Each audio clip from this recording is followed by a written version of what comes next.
Welcome to another episode of A Minute Till 6. I'm your host, Mark Haynes, at MH the Champ, along with my co-host, Chris Perry, Chris.Perry, SR. And today we have a special guest in the house. She covers the Lakers for Tab Deportes. Correct. Yes, I got it right.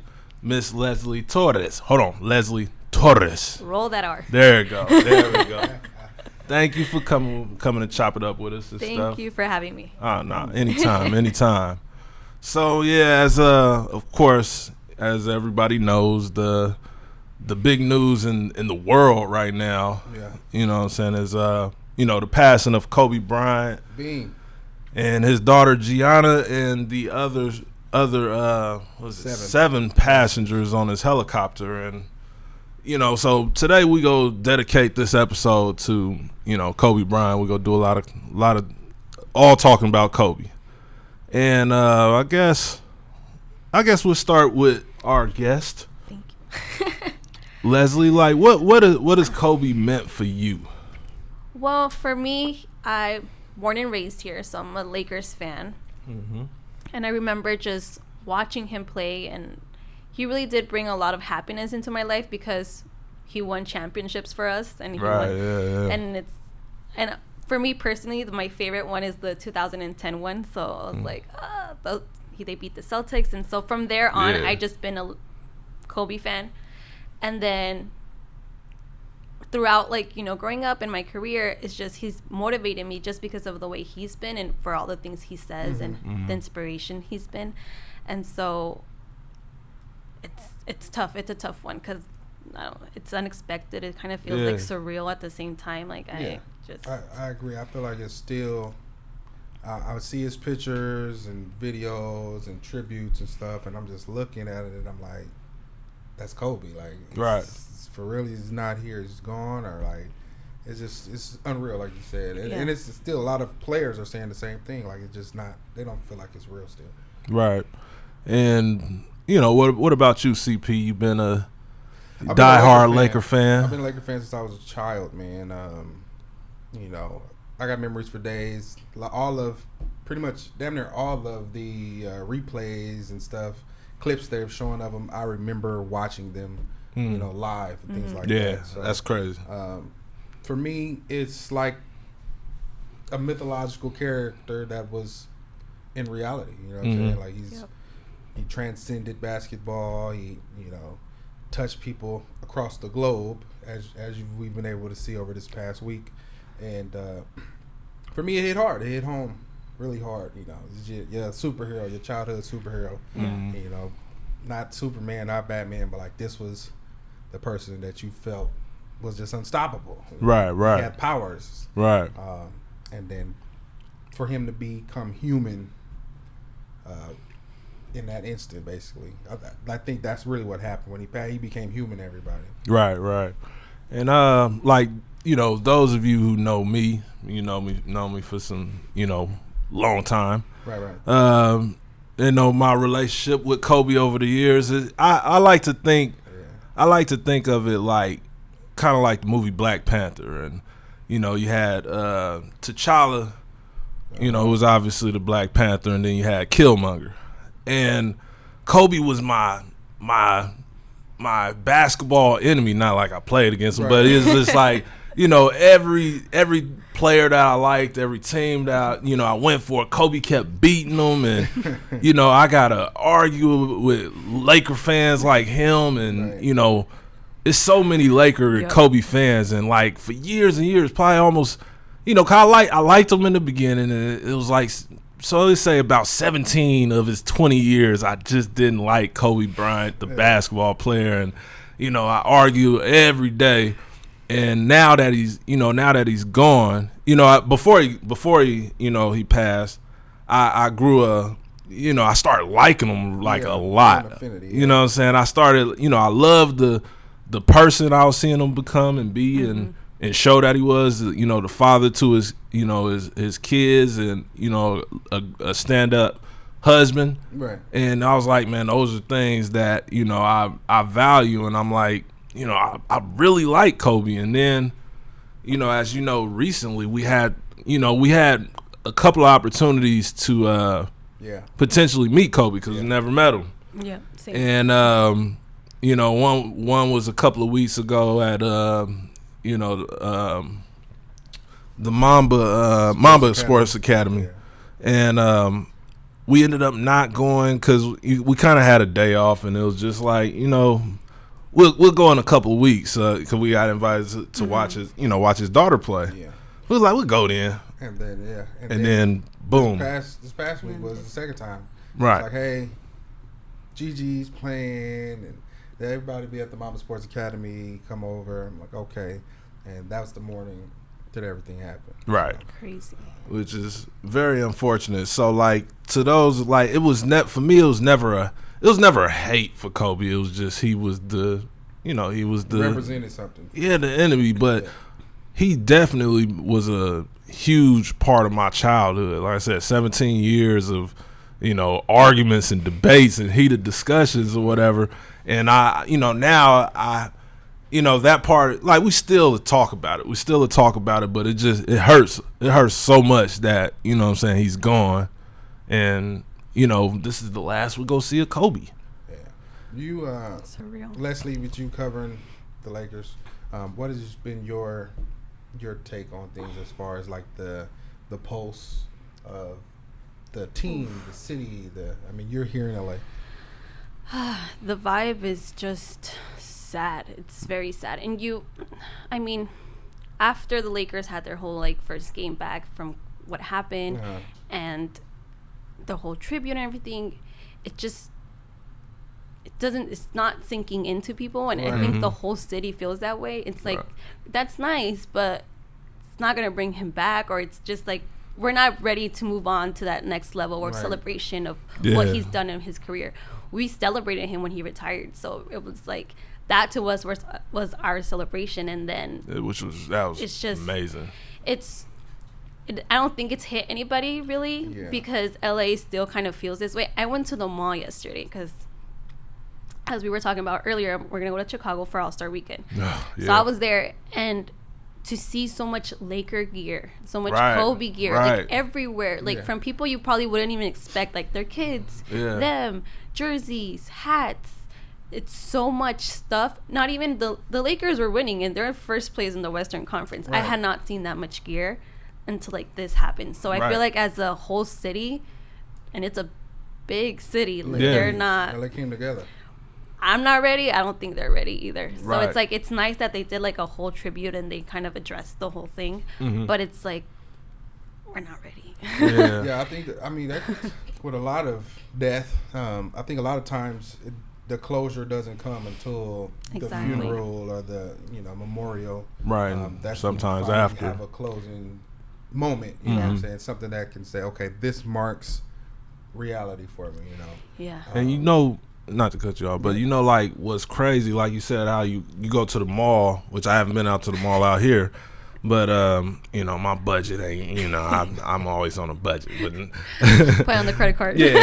But Sacramento, I went out to the Golden One Center the other day, and like on the way driving to the arena, they got billboards all over Sacramento with Kobe Bryant. They got Kobe all on the side of the arena. His name, Kobe 24. Gigi is everywhere. And it's not just, like you said, how LA came together. It's all over the world. It's like, in my hometown, Fresno, they got some murals of Kobe going up and stuff. And it's just, you see, he's one, like a lot of times they say you don't appreciate your legends while they're here. He was appreciated here, and he's still like, even that he's gone, even like it don't seem like it, but he's still like he's immortalized. Like he's because I think we watched him grow, of course, but he was not done growing, So it was like I've seen the basketball career, but then even towards the twilight of the basketball career, you start to see him morph into a different, because he's always been enigmatic. You never got to see Kobe behind the scenes. You didn't really get too many. It just was stories of legend. So then towards the end, he finally began to speak more. He began to curse a little more. He began to just be a little more open, publicly. and then after his retirement, even more so, showing his family and his his personal life, and so I think people have really just began to kind of get a real understanding of who he was, and then it was just over. So, and let's get on a lighter note, still remaining Kobe, but we don't want nobody. We ain't trying to get people choked up, but I'm not trying to ruin my makeup. But Leslie, what would you say your favorite Kobe Bryant moment is, whether it's on the court or commercials or your favorite Kobe moment? I think it honestly is when he won the last championship, because it was against the Celtics, and my memory is not that great, so that's the one moment I remember like clearly and vividly, where I was, what I was doing, and I lived in the same place for the last 24 years. So since I was born, I've been living there. And to hear my neighbors have to come in and check on me, like, are you okay? Why are you screaming? And I'm just like, you guys don't understand. Like, the Lakers just won. Like, we won a championship. We beat the Celtics. And so, like, that moment, like, I can feel it and I can remember. Like, it was a hot day. I remember what I was wearing. Like, everything. So that moment, like, Kobe made that moment for me. And, like the whole thing, like, I can hear the voice, I can hear everything, and so that moment was my best Kobe moment. I wish, like yourselves, I feel like given more time, I would have met him too. Like I would have willed my way into meeting him, and like we know people in common, so I would have just tried to insert myself into that situation. And so I feel like you guys, like, it was going to happen, it didn't happen for some reason, but I'll have that memory with me, so I can live with that. For sure. No, that's a big one. That's a big one. How about you guys? Man, for me, I'd say best Kobe moment. I mean, I can remember very vividly that championship because I ended up. I knew where I was. I ran outside the house, and I ran down the street, like just jumping. Like it was a lit moment for me. I don't know why. It was just so. But I felt it. Yeah. Like, I felt my adrenaline going like I was hooping. You know what I'm saying? And so that one was big. I think another big one for me was I liked him and Shaq in the All-Star game. Co-MVPs. That was big for me because it was so much made, publicly between the two, and it was like that beginning chapter was big for Laker fans, right? And so then it was the ugly breakup, and so to see that moment come back together, it was like, okay, I feel good again, And then you have flashes of them in the past. Phil was running triangle in that game, things like that. So I think that was one of my bigger moments as well. See, and of course, like, due to my history with the great Kobe Bryant. Yeah, you're going to have a different story than mine is different because, most of them championships wasn't good times for me. I wasn't happy, that he was winning those 5 times. But so when it really clicked for me, that I was like, you know what?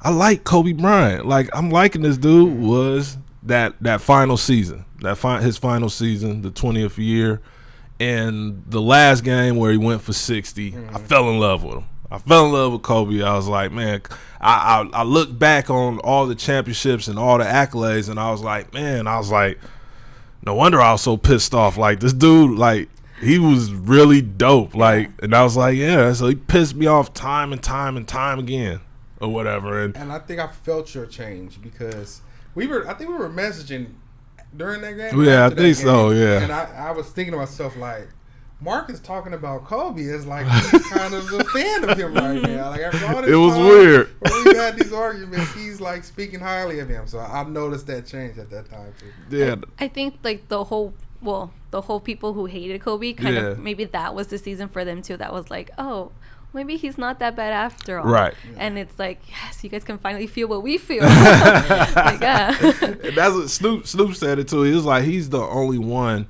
who he had a whole lot of people that hated him, and by the end of his career, he made those same people that hate him love him.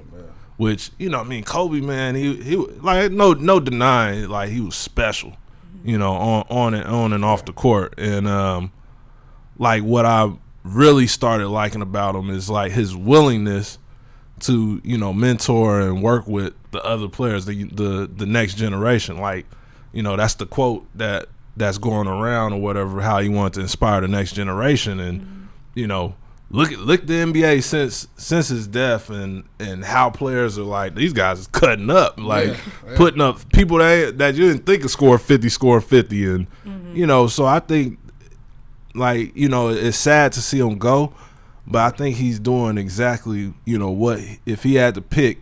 Of course, not dying, but if he had to pick what he wanted to be to the NBA, is, you know, inspiration, and that's what he doing.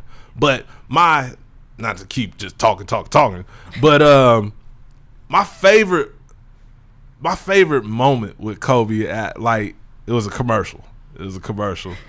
And I feel like Kobe might have the best commercials out of everybody. Like, the dude is hilarious. But my favorite one is him and Jalen Rose. When Jalen come in, he's like, "Hey, Jalen." He's like, "Hey, Kobe, what's going on?" He's like, "Oh, nothing, you know, just enjoying retirement." He's like, "How's it going?" He's like, "Yeah, I'm just doing a little writing, doing a little investing." And Jalen's like, "Yeah, I seen in the paper." He's like, "You know, I don't read none of that." He said, "I thought you didn't." And then the waiter comes and he's like, "Hey, so could I get you a drink, Mr. Bryan?" He's like, "Yeah, can I get a martini with 81 olives?" And he's like, everybody's quiet. He's like, "Are you serious?" Nah, I'm just joking. He gets it. Like, I love it. And then the one where he jumped over the Lamborghini, he was promoting the his shoe. Yeah, the Lamborghini, and then the him and Kanye West. How many more records? How many more records can I break? More.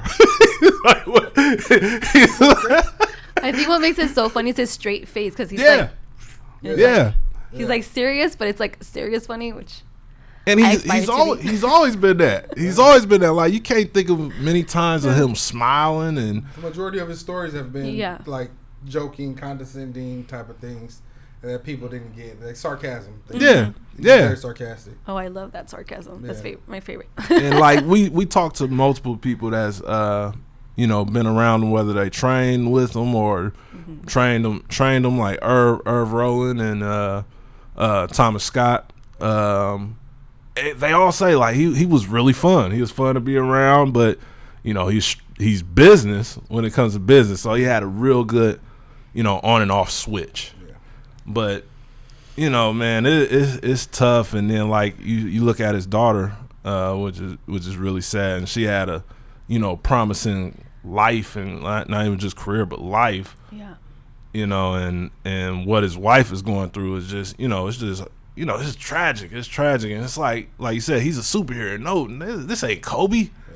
Like, not to Kobe, but you know, I think we all, you know, appreciate, you know, everything he's been to the NBA, and to us personally, I appreciate all the arguments, and I'll never have another one.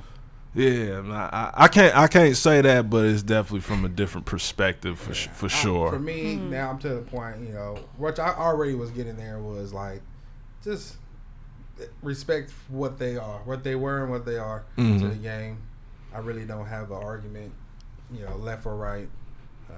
Everybody is who they were, and I just want to respect and appreciate it going forward.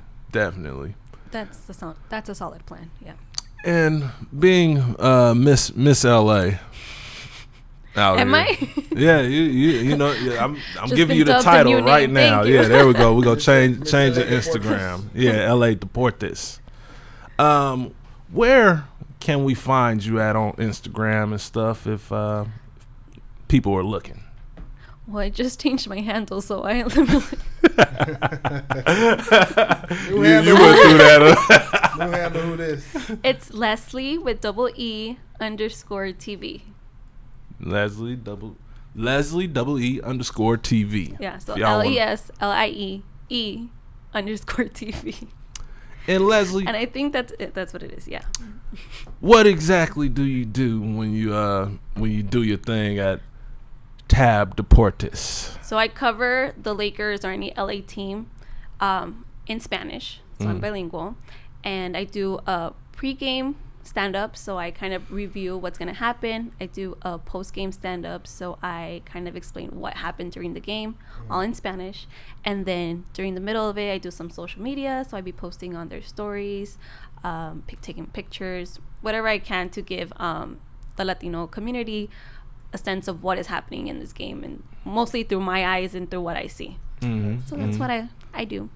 And of course, like everybody, the Latino community loved Kobe Bryant and the Lakers. Loved him. My mom, who was like not even a big Lakers fan, she was crying. I was like, lady, you were not with me cheering in 2010. Now you want to be a fan. All right. Hey, man. But like that's how much like people felt it. And then one of the days I did go out to Staples and like, to pay my respect and like just be there with everybody else. And there were so many Latinos and like dads that you would probably see like working construction. They wake up in the morning, they were there and they were crying, and it's just like it shows the kind of effect that he had, especially also because his wife is Latina, she's Mexican, so we kind of felt like, oh, he's a little bit part of us. And he said it before, he's felt a connection with our community, and like Latinos, this is LA, it's like there's so much of everything here. And so for him to kind of identify with us, and we liked it. It's nice. And then to have a daughter who was going to be, who I thought was going to be so big. Like, I could imagine myself, like, trying to ask her questions and be like, you better know Spanish, girl, because I'm going to come at you with some questions. Like, I was already going to preparing myself to be like, okay, she's going to be, like, Latina in WNBA. It's going to be huge. She plays for the LA Sparks, even bigger. Like, they're going to embrace her the way that Latinos embrace Kobe. So it's going to be, like, a whole different thing that I kind of was already expecting and like manifesting in my head. And so it didn't go that way. It's not going to go that way now. So it's, I think it's a tough one for Latinos because we were all kind of expecting much more, and it's just got cut off. Right. Unfortunately. But yeah. Well, I'm left speechless sometimes. all of us. This is, looking at his jersey and this book and stuff, was like, like I said earlier, all we got is memories of him, and his memory definitely go, live strong and, in all our lives. Anybody that knew him or knew basketball, I kind of got mad at this dude. I was at the Kings Arena, and there was an Asian guy. He walks up and he's like, excuse me. He walks up and he's like, man, what's all this? Why are all this Lakers stuff over here? This Sacramento, look at all this, everybody wearing Kobe stuff, and I'm looking, I'm like, what rock have you been under? Like, what are you talking? He wants to fight. Yeah, I was considered. I was like, but I don't need to be going to jail. I got a show to do this weekend. But and like I said, I'm a new Kobe fan. But it was. But I was like, maybe he just don't know. Yeah, I can't even. I don't know what rock you under. I've been seeing some disrespectful things and things like that. To me, it doesn't even deserve, any kind of attention. Not right now, not for me. I'm good. Yeah, but I just thought I'd share that. But thanks for getting us mad. Right? Yeah, I got mad. I got mad for a little bit. I was like, I gotta find that. Let me guy get right this now. off my chest publicly. I'm saying I've been seeing people say stuff, tweets, and I'm like, I'm not even going to like give them. I'm not even going to respond to them. Like, I don't feel like. Whatever. I haven't seen anything. Maybe that's why like my LA my Twitter's like so filtered. Like no, only Kobe fans, please. Right? Yeah. This is ridiculous. But Leslie, I thank you for taking the time out to come chit chat with us. Thank you for having me. And I hope this ain't the last time. I hope not. This has been a really great experience. All right. I'm glad to hear that. To hear that. And until next time, you guys stay tuned. We'll be right back.